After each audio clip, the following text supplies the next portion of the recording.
হতাশাগ্রস্ত হয়ে বান্দা যখন কাঁদতে থাকে আর ডাকতে থাকে, ইয়া আল্লাহ, ইয়া রহমান, ইয়া রহিম, ইয়া হাইয়ু, ইয়া কাইয়ুম, একটুখানি তাহাজ্জুদে ওঠেন।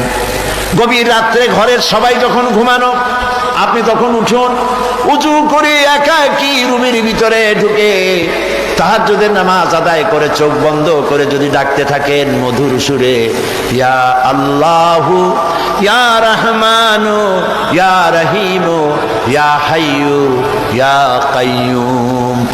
আল্লামা ইকবাল বলেছেন, দিল সে जो बात निकलती है असर रखती है पर नहीं मगर ताकते परवाज रखती है। দিল থেকে যে কথা উচ্চারিত হয়, মুখের কথা আর মনের কথা ভিন্ন রকম।